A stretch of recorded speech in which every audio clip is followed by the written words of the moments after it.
So I want you to think about the answer to this in your own mind. Are you a leader today? And if you thought no, I want you to think again. Because of course, we can be leaders in our businesses and for our teams, but also if you have clients, they look to you for leadership. If you have a family, they look to you for leadership. And of course, we know that leadership doesn't have to be an official title. It can be something that we take on as appropriate, given times in our lives, different situations. When people hear the title Eat to Lead, by the way, I get a lot of people saying, well, how does that work? So in the next few minutes, I'm going to share with you how what you eat affects how well you can lead others. But first, I'm going to give you a description of a person, and I want you to think to yourself whether it sounds like you or someone you know. This person is working all hours of the day, always under high stress, pushing past their limits, not sleeping much, drinking vats of coffee, always exhausted, and performing anyway. They may be getting sick regularly. Maybe it's with colds, maybe it's a chronic illness, or maybe they're just getting random symptoms coming out of nowhere. Is this you or someone you know? Unfortunately, it's the story of many professionals as they log in those high-performing years. It was my story. I was that person getting random, scary symptoms coming out of nowhere. And for me, it was more concerning because before I had a career in business, I went to school for pre-medicine. And while in school, I was an exercise class instructor and a personal trainer. And then while working, I got my Taekwondo black belt, and I was doing triathlons, and I was keeping up with all the food trends. I thought I had my health habits down, but not so much. My turning point came one Thanksgiving holiday. I was the managing partner of a health club and spa in Washington, D.C., and I didn't have many holidays off, and I was really excited to see my family for this one. I remember distinctly walking down the hall of my apartment, suitcase dragging behind me, thinking about how I was going to get to Union Station and take a train and then take another train to another train and go up and down the East Coast, sleeping on multiple family guest beds. And then I realized how tired I was. And that was when I did something that I'd never done in my life. I turned around, went back home, and canceled my trip. I thought to myself, what is wrong with me? I mean, I know that family is important, vacation is important, time away from work is important. But I also knew that if I went on that trip, I was going to get sick again. I needed to find a better way. Eventually, I went to grad school.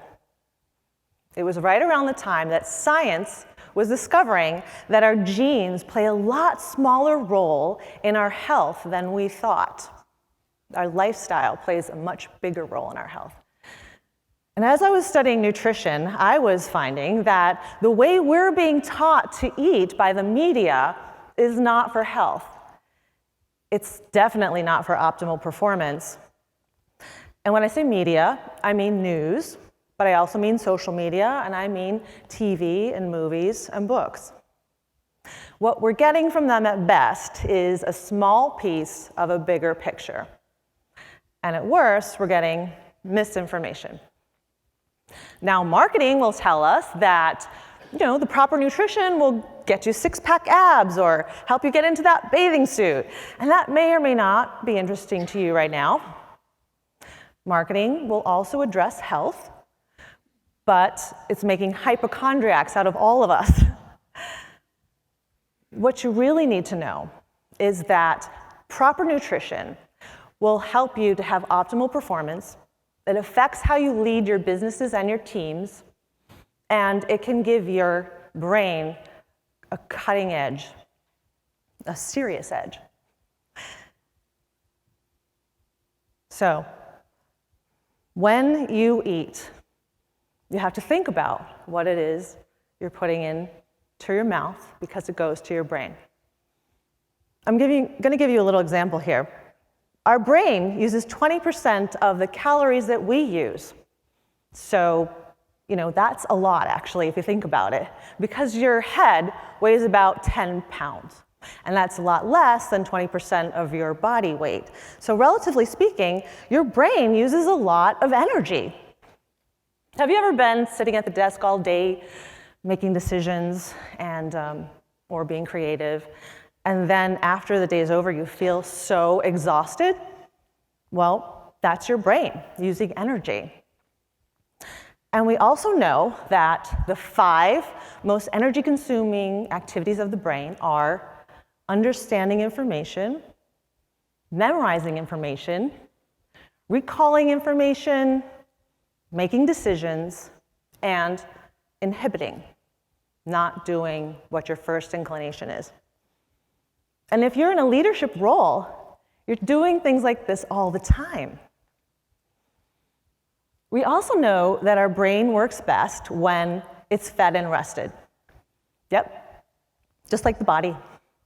So you wouldn't think to bring your body to the gym and work out 10 to 15 hours a day without a little food and a little water and a little sit down, maybe. But essentially, many of us are asking that of our brains. So our brain needs food and it needs rest. And you might be thinking, well, but I can feel my body when it's tired, but I can't really feel my brain when it's tired. But your brain does give you signals when it's tired and hungry. The signals are things like not being able to concentrate as much as you usually do, maybe losing focus, losing creativity, maybe becoming a little more moody, getting angry easier, being less patient with people, feeling a little unnecessarily sad or insecure or nervous. And when your brain loses energy, it will be suboptimal until you replenish it. So you need to give it breaks, and you need to give it food, the right kind of food, ideally the kind of food that will help you do what you want to do through the day and likely into the night, and ideally for many years to come.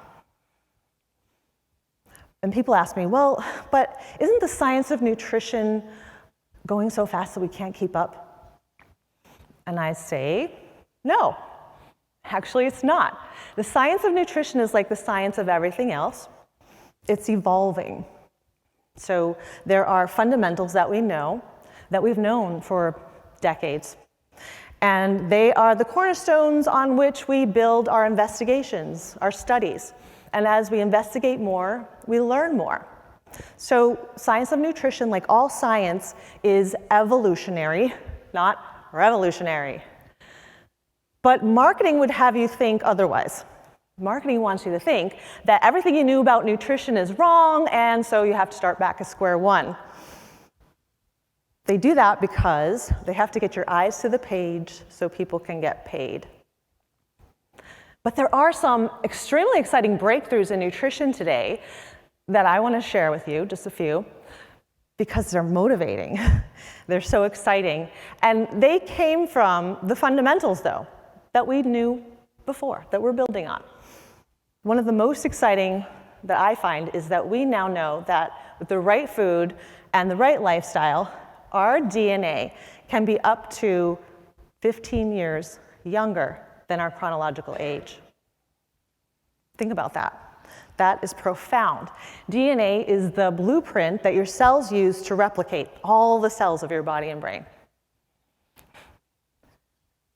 And the next exciting example I want to share is that many of the illnesses and ailments that we think or thought to be natural with aging are actually very much associated with inflammation.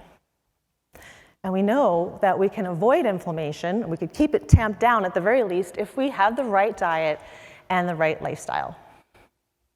So if you do it right, your next years of life and how you age can be drastically different than what your grandparents had or what your parents had in a really good way. And the last one I want to share is that we're coming to understand the gut a lot better, and our gut is fast becoming known as our second brain. Gives a whole new meaning to the term gut feeling, right? So we know that 95% of the hormone serotonin is being made in our gut. Serotonin helps us to be happy, helps us to avoid anxiety and depression, helps us to sleep better. And so when we feed our gut what makes it happy, we help ourselves to be more positive, more calm, and sleep better. So these are all good things for great leadership, right? Okay, so now you know a little bit about how food affects the brain short term and how it affects your optimal performance long term. You know some of the cutting edge science behind that now. And I'm sure you're wondering, what kinds of foods are we talking about here? That's generally the next question. And I can't actually explain that, of course, in a short talk. I can't even do it in a couple-hour consult. I tried. It really takes a book, because you need to know the fundamentals of how food works in your body and in your mind so that you can make the best decisions about yourself going forward in any given circumstance, and also so that you can build on your fundamentals as you go. But I can tell you a few things. When I was having my health issues, I was being really restrictive with food. And then when I learned how food affects the energy for not just my body, but my mind, I started pulling a lot of that food back in. So for example, I used to not eat red meat. Now, I have some high quality red meat a couple times a week. It affects my stamina in a really positive way. I also purposefully put pasta, potatoes, and bread into almost every meal because I know that it gives my brain short and long-term energy. And I also know that it doesn't cause the harm that fad diets want us to think if we eat it cleanly and in combination with other foods. And the last one I'll share is the most important, so if you don't remember anything else from this talk, you have to remember this. It's that fruit and vegetables are the magic foods. Magic. Because they have the highest density and greatest variety of vitamins, minerals, phytochemicals, and antioxidants. These are the things that protect your body and your brain and your DNA from breaking down. And they will help it to get younger. And we have to eat our nutrients in whole, real food form. That's how our bodies absorb it the best, not in supplement form and not in man-made food form. So now you know a little bit about the science behind how food affects your optimal performance, and you know a little bit about the kinds of food I'm talking about. So if you're going to go home and start to make a change, how are you going to do it? If you're someone who's tried dieting before and it hasn't worked, or if you're someone who knows what to do but just isn't doing it, you're not alone. 95% of all Americans who have gone on diets end up going back to what they were doing before and gain all the weight back within about 2 years. But there's good news. There is good news, and I think you're going to like this last part. We have a lot of research in terms of how we can lead ourselves to long-term dietary habit change. And it is strikingly similar to how the best leaders of today lead their organizations and corporations to long-term change. So all we need to do is practice a little good leadership skills with ourselves to help ourselves make the right dietary choices.